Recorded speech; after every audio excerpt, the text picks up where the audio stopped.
cred. Exact cum spuneam. Lapte. Pentru cafea. Am dat-o cu spatele. Lapte pentru cafea aici. Bun. Exact ce ziceam, că dacă vine ceva din față, ce putem face? Păi, uite, mai dai cu spatele. E chiar păcat să nu oprești să iei apă de izvor, să umplem aici bidoanele și ce mai avem. Să vedem husa de la marchiză, plin de urme de crengi, deci am trecut prin niște păduri din alea super înguste. Toată mașina am zgâriat-o, dar nu se vede că e gri. E ok. Hai că suntem la drumul principal imediat. Și mergem mai departe ca să ne mai și odihnim, dacă mă intra plin de pietre pe aici. Hai că au făcut treabă. Gume de 5 ani de iarnă pe ea. Bună dimineața! Salutare! Aici ziua nouă deja la noi pe drum. Și iubițarii motocicliști vă salută de la Lucifer Videografă, Robert și Iasmina, iar la noi a venit iarna. Suntem în Munții Apuseni pe defileul Someșului Rece. Este ora 8 fix și a fost o noapte foarte rece. Dar noi nu am dat drumul la căldură decât abia acum 5 minute. Afară minima a fost undeva la 4 grade, mă arăta mie. Deci am curaj să spun că sigur cu un grad jumate o fost mai rece, că e senzorul pe mașină. Temperatura în mașină ne-a scăzut până la 9 grade. A fost bine, un pic am simțit așa răcoare la cap. Și am sperat că poate iasă soarele sau ceva, dar unde? Că noi suntem pe vale. Și zic, bun, hai, facem curat aici pe lângă încălzitorul pe motorină. Și am dat drumul. Dar între timp, eu am vrut să-mi descarc bateria aia de la Litime, că am 3, Litime Redo 2 Wattcycle. Și toată instalația, tot timpul o leg pe o singură baterie. Și când dau drumul, mă văd că ceva nu e în regulă. Când verific pe aplicație, bateria era descărcată. Și nu mi-am dat seama, așa că am mutat repede curentul pe bateria de la Wattcycle și acum 99% e perfect. Deja bagă căldură, s-a stabilizat. Auziți tâcâitul? Ce dorm a fost de el. Așa mai trag un pui de somn. Începe să se încălzească aici deja. Când am dat drumul acum 5 minute erau 9 grade, deja sunt 14. Și afară îs aproape, uite, 7 grade, nu mai îs 4. Și, cum zicea Smina, imediat ieșim afară, vedem ce facem. Mai arătăm un pic zona dacă n-ați văzut clipul anterior unde am luat cadre pe aici. Vă ține la curent ce facem astăzi. Rămânem tot prin zonă pe undeva. Cam asta e priveliștea unde stăm noi. E o parcare așa super faină chiar lângă Someșul Rece. Soarele, după cum puteți vedea, e din partea asta. Acolo a fost ieri apusul, în zona aia. Mai vine de dincoaci. Mai durează până ajunge la noi. Toți suntem înconjurați de braz. Iar acolo avem o mică cascadă artificială. Vine apa din munte. Am înțeles că ar veni de la ceva lac. Și aici, efectiv, de pe vale, vine o parte din Someșul Rece. Aici e urcarea înapoi din parcare. O să mergem în direcția aia și imediat vine o curbă la dreapta. O să urcăm și o să mergem în zona aia de Mărișel și probabil că o să facem dreapta, o să mergem pe o vale care o să ne ducă sus pe platoul de la Mărișel. Vedem, o fi interesant și astăzi. De aici am luat ieri apă, mi-am umplut bidoanele pentru duș, bidoanele de spălat haine. Foarte, foarte, foarte fain. Hai că mai mergem în mașină, mai stăm vreo jumătate de oră, după care vedem, ne pornim la drum.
Acum plecăm și a venit aici un cățel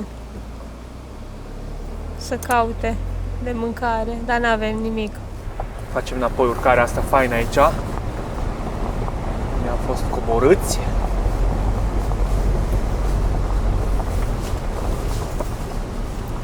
Să urmărim să nu vină vreun camion acum de dimineață.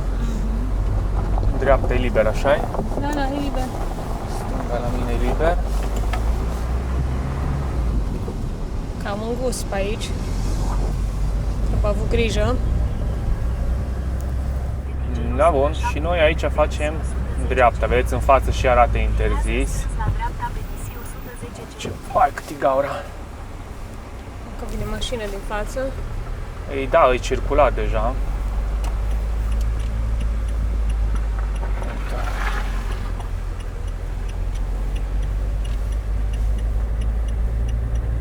Deci o fi circulație. Noi bai numai încet cu a doua. 107 de încă 10 km. Continuă pe DC 110 ce încă 3 km. Să vedem pe ce vale ne băgăm astăzi, că nu vrem să mergem pe cel asfaltat. Vrem să intrăm pe o vale care e neasfaltată și să ieșim în partea de Mărișel. Și să stăm pe Poiana Danciului. Da, mai vrem să ajungem și la o alimentară, un magazin mixt, ceva. Da. Atâta, sper să nu fie foarte aglomerat de dimineață acum pe aici. Acum mă duc încet. Noi mergem încet, să nu vină altul tare. Aia e, păi da, dar măcar să prevenim cât putem. Da. Ce frumos se vede în dreapta jos. Foarte frumos.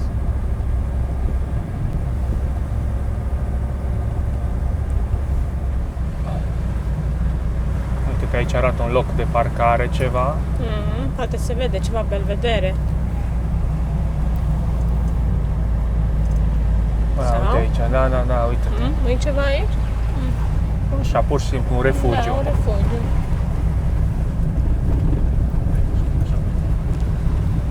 Am luat și Insta360 înăuntru că mi-a înghețat mâna afară. Foarte frig. Cât ne zice aici? 11 grade acum pe mașină. Pare. Ce loc frumos de popas aici pe stânga. Foarte fain. Atâtea locuri sunt Apuseni ăștia, deci poți să faci sute, poate chiar mii de kilometri așa puricând fiecare drum micuț.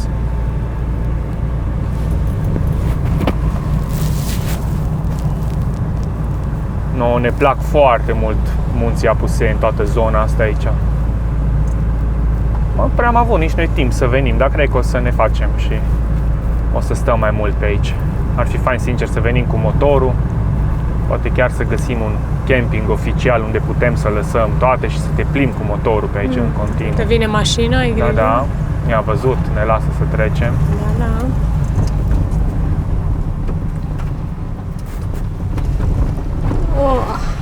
Mulțumim frumos că ne-a lăsat.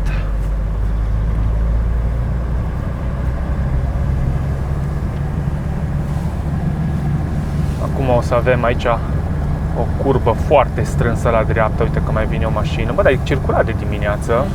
Și aseară tot au trecut mașini.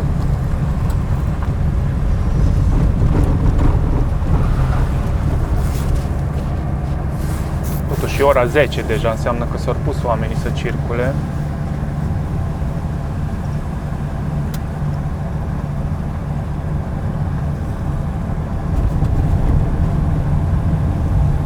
Băi, sincer, mi-e frig, îi deschizi geamul și mi-e frig la picioare. Poate ar trebui să dau drumul la căldură, că e dat pe minim, pe rece. Uite, aici avem o curbă faină.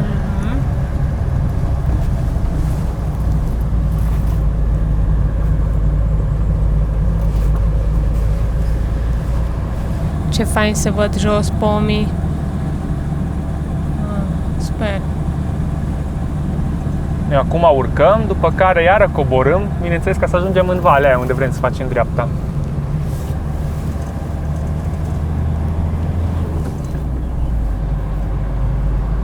Acolo în față, în dreapta, acum pe cameră nu vedeți, dar e releu, cred că de unde aveam eu semnal Digi perfect. cred. Exact cum spuneam. Lapte. Pentru Hai că am cafea. dat-o cu spatele. Lapte pentru cafea aici. Bun. Exact ce ziceam, că dacă vine ceva din față, ce putem face? Păi, uite, mai dai cu spatele. Îți dai seama că pentru oamenii ăștia aici acest traseu e vital, că sunt locuințe, sunt tot felul de chestii unde trebuie să ajungi. Ba cu marfă, uite, ba cu căruța, cu camionul. Am ajuns în localitatea Măguri, stațiune turistică de interes local.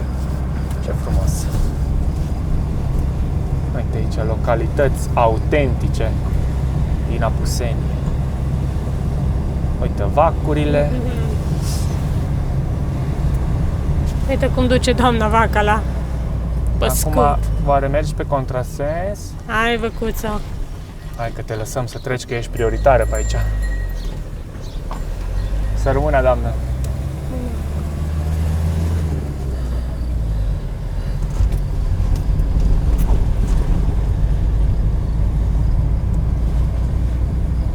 Ce locuri pitorești, uitați cât e de frumos. Da. Un domn în vârstă, Îmi aduc aminte cu un că Mitsubishi, prin 2020 am umblat aici. mult cu motocicleta. Da. Dacă n-ați văzut episoadele, să vă uitați. Sunt foarte faine. Pe vremea aia am început să facem în engleză, în speranța că vom ajunge la mai mulți oameni. Doar că fiind la început de drum cu YouTube-ul, doar ce le resuscitasem, nu prea au prins clipurile, dar acum uitându-ne la ele, sincer ne plac mult mai mult alea decât astea ce le facem acum. Eram mult mai dedicați, aveam febra aia de a face lucruri faine. Da. Entuziasmul de la început. Da, după aia am văzut că nu prea au prins, lumea nu era interesată sau nu am ajuns la destui oameni și ne-am demoralizat puțin. După aia am început să facem în română, după aia iar am făcut în engleză. Și acum am zis, hai să facem în română. Ce rău e drumul pe aici, dar totuși una bun în același timp. Aici ne trebuie să facem stânga, să mergem spre... Mărișel acolo, 11,5 la crucea Iampului. Continuă încă 1 kilometru. Superb, superb. Ia uite aici. acolo cineva ce casă și-a făcut. Da, modernă, modernă. Foarte fain.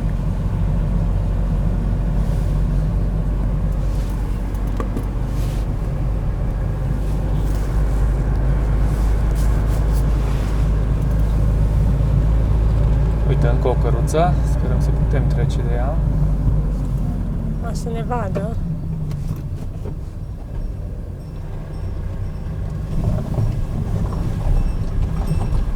Mă, ideea e că le-au asfaltat frumos aici, dacă vedeți.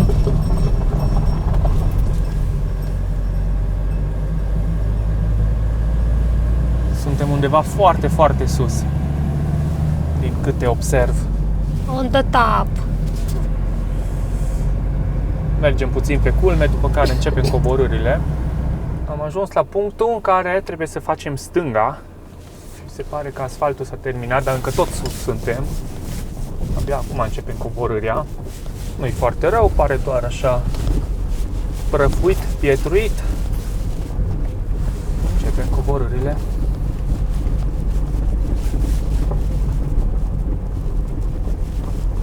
Încet, încet, fără grabă. Avem tot timpul din lume. Avem și vacile care sunt în mediul lor natural. Ce e sincer trist că în zonele astea, uite, chiar și în vremurile noastre, acum în 2025, încă lumea aruncă gunoaie în zone din astea. Uite-te!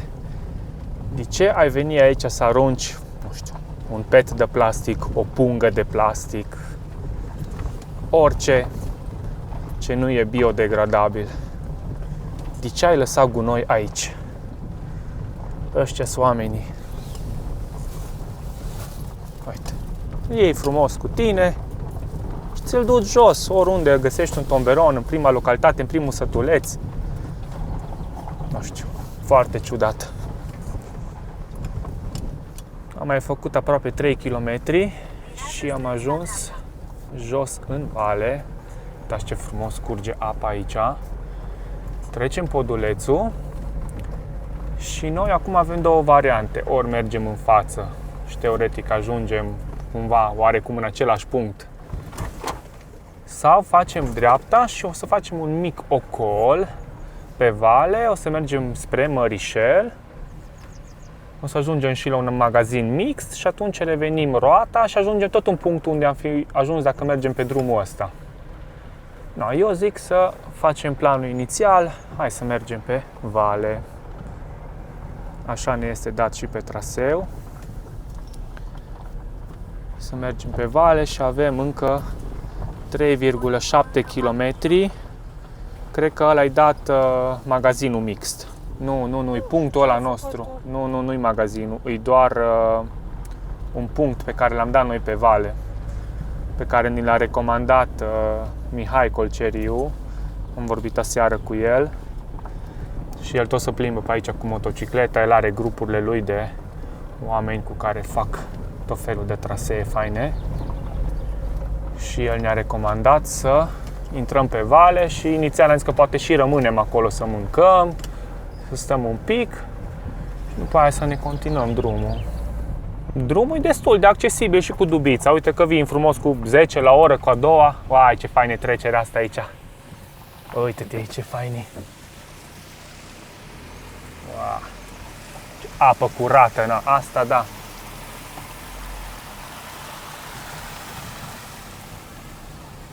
Asta da. Superb, superb.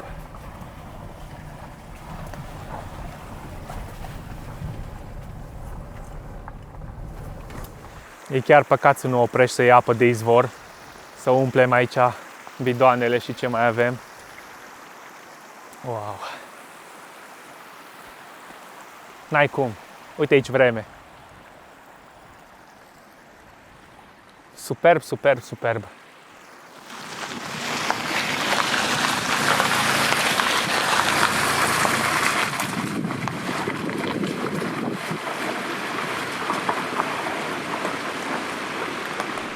Și prima oprire, uite punctul care ni l-a dat aici, foarte fain, chiar e frumos.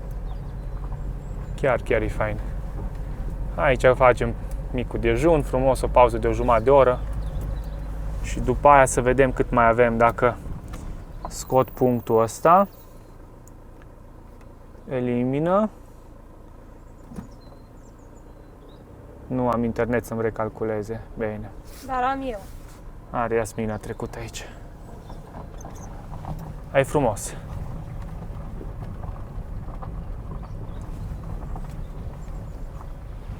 Am oprit cu vreo 300 de metri mai în față. Că am trecut de punctul ăla, am zis să vedem ce mai încoace. Și aici așa o mică deschidere. Și imediat o să avem de trecut aici prin apă. Nimica grav, dar uitați ce frumos e. Uite aici cure un mic pâriaș.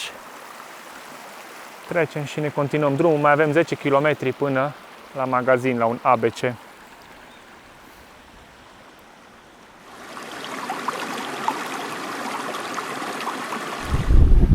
Mic dejun, un iaurt.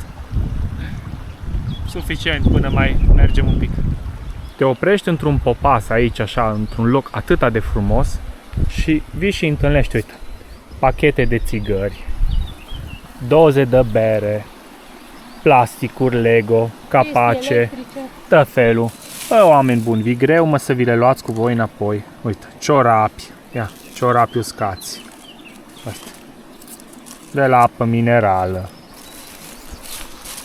Pachete de țigări. Uite, numai ce nu vrei, uite, odorizant de mașină. Bă, bune că aici te-ai găsit să ți lași. Sticle. Uite, tot felul de chestii metalice, uite-te. Uite. Hardware, ce căcat e asta? Uite aici. Uite. Serios acum, uite, capace. Uite ce frumos arată un con în natură. în comparație cu o mizerie de plastic. Uite, capace de smântână. Uite aici.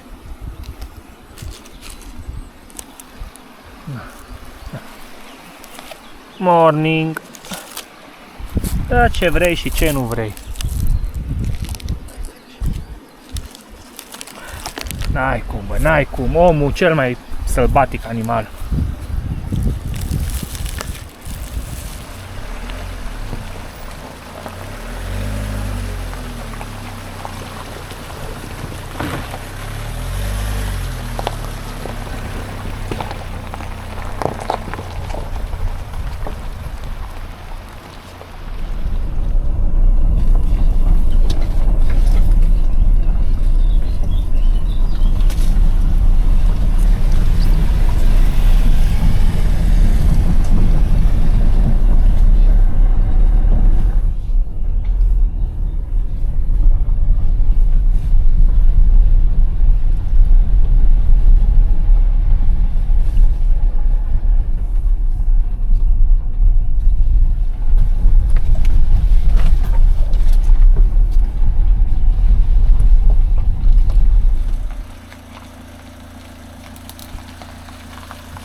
Mă, drumul e practicabil, dar nu-i recomandabil să vii cu dubița de oraș pe aici.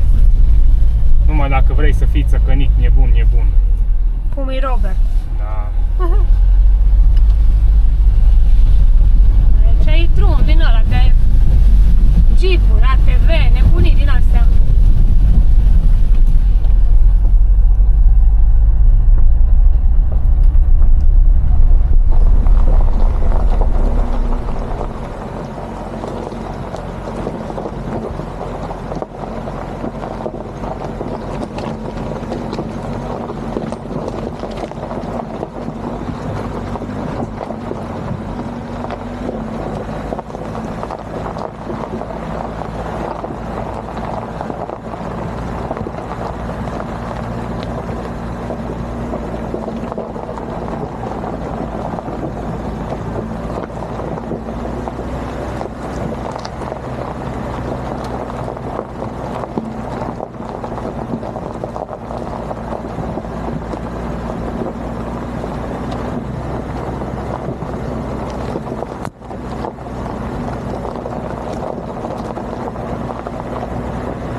pe dreapta, pe stânga, scuză-mă, și mai avem 1 kilometru până la drumul principal.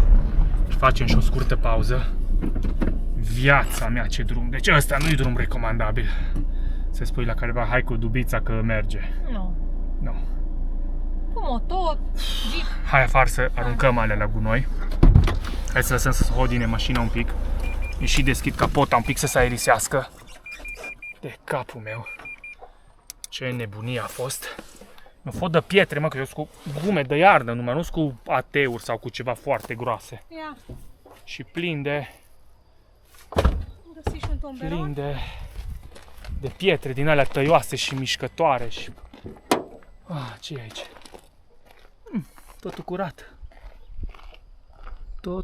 Totul curat, încă se mai evaporă, cred că din motorina mea ce mai rămas pe acolo, dar nimica grav. Bun, nu că nu e încins atât de tare, nu simt căldură foarte mare să iasă de aici. Se vede în husa de la marchiză, plin de urme de crengi, deci am trecut prin niște păduri din alea super înguste. Toată mașina am zgâriat-o, dar nu se vede că e gri. E ok. Hai că suntem la drumul principal imediat. Și mergem mai departe ca să ne mai și odihnim, dacă mă intra plin de pietre pe aici. Hai că au făcut treabă. Gume de 5 ani de iarnă pe ea. Fain, aventură, dar nu-i recomandabil. Deci dacă vrei tu neapărat să faci aventură, că n-ai de lucru, cum am făcut noi acum, e ok. Dar nu-i chiar așa doar de plăcere. Am dat de asfalt. Și acolo e drumul principal în față. 100 de metri. Da.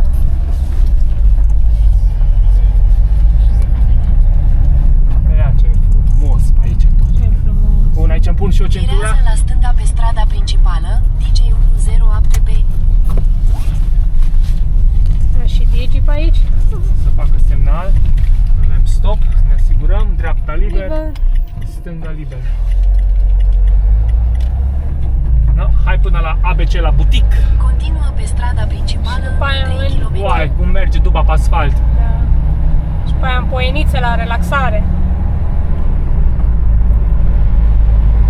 Pline cauciucurile cu pietre. Am ajuns la alimentarea din munți. Ce faine panouri au oamenii aici. Hai să vedem ce găsim înăuntru. Ce găsești acolo? Mă, cola la 1 litru, parcă ai zis, nu? Uite, am luat un corn cu susan. Și hai să mai vedem ce mai avem aici. Apă avem. Da, pâine nu cred că ne mai luăm. Uite aici. 300 de metri ajungem. Facem stânga și aici apare pe Park Fortnite. Ceva loc fain de stat. Să sperăm că e frumos și că arată chiar bine de tot. Aha, se vede intrarea deja. Virează la stânga. Și aici era apoi una mică. destinația va fi pe partea stângă. Da, aici e ceva mai sănătos. O intrare mai oficială.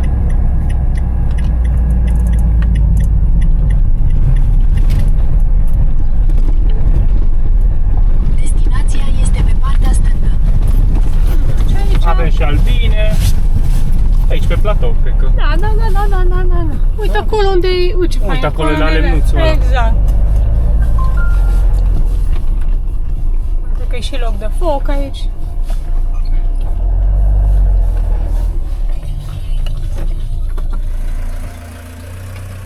Uai, ce frumos ești, ce liniște.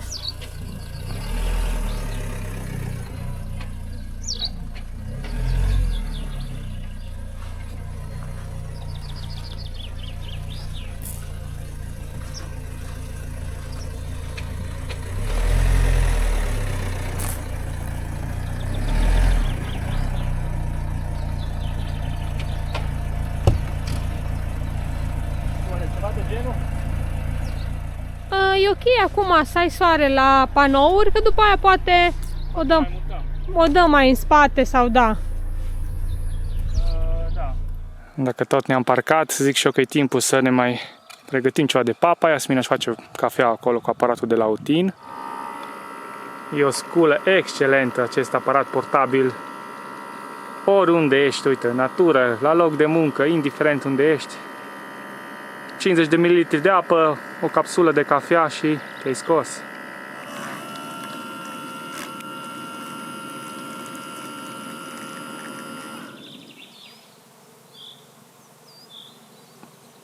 facem schimbul de bidoane de apă.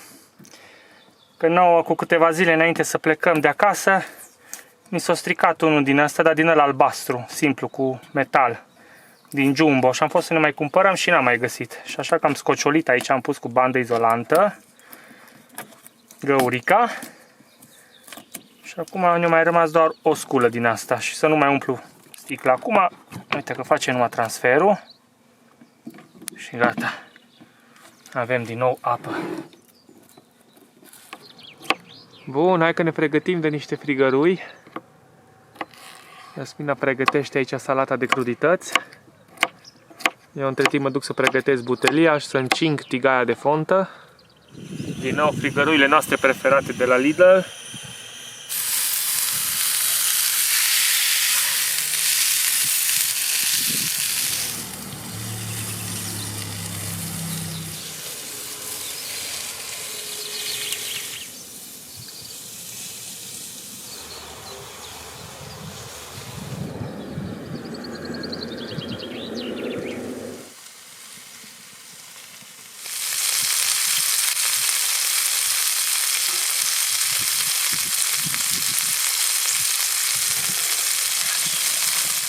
No, hai să avem poftă mare, că azi mare lucru, nu mai mâncăm altceva.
Am pregătit setup-ul de duș. Am pus și apa un pic la încălzit, că la soare nu s-a încălzit suficient. Am pus doar jumătate de prelată, în caz că trece cineva pe drum să nu ne vedem. În rest nu avem treabă în partea asta altă. Aici avem bidonul nostru de 10 litri. Hai să vedem câte grade are deja apa, că e de câteva minute bune. Uite, aici avem termometru. 32, dar eu zic că e mai mult, că trebuie învârtită să se amestece. De data asta l-am conectat la EcoFlow, că am panou solar pliabil, pe care bag 180 de W și 450 sau 452 câte acolo consumă termoplonjonul. Iar aici avem dușul nostru de la Flextail. Găsiți link în descriere. Tiny shower. Dacă comandați direct de la ei de pe site, de pe Flextail, aveți linkul de Tiny Shower în descriere, aveți 15% reducere folosind Luții 15. Vă iasă undeva la 200 de lei aproximativ cu tot cu reducerea aplicată. Mamă, ce fain, i-am dus-o la 40 de grade apa. Nu bate vântul. Eu am făcut deja duș. Aici mai jos. Nu vă arăt. Aveți ce vedea. Exact. Dacă vreți să mă vedeți și pe mine cum mă pălăcesc, bai mie în cafii. Uite că nu v-am arătat. Deci asta e treapta 1 de viteze. Da? Se vede cum șprițe. Mă dăm pe treapta 2. Asta e pe 2. Ai, ce jet are acum. Nici la camping acolo n-am avut așa jet la apă ca la tine.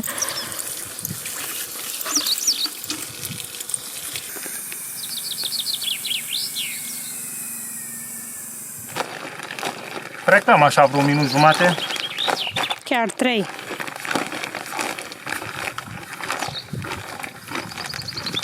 Așa spălăm noi rufele. Deja a 3-a tură, cred că în 8 zile de când spălăm tot așa.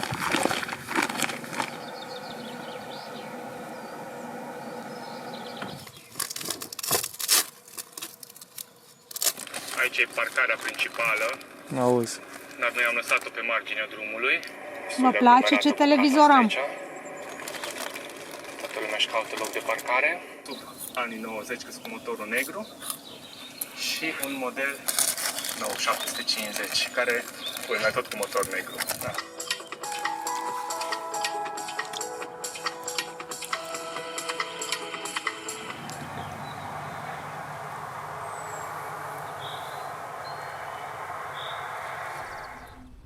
Doamne, ce vreme faină, n-ai cum, chiar n-ai cum. Hainele sunt aproape uscate, Robert își mâncă supa de seară, cina. Dar bun, dragilor, ne vedem mâine. Nu uitați să ne dați un like, comment, subscribe, buy me a coffee, cumpărați-mă cafea. Vă mulțumim frumos! Ne vedem mâine tot pe aici prin Apuseni. Exact, ceau! Ciao. Noapte bună.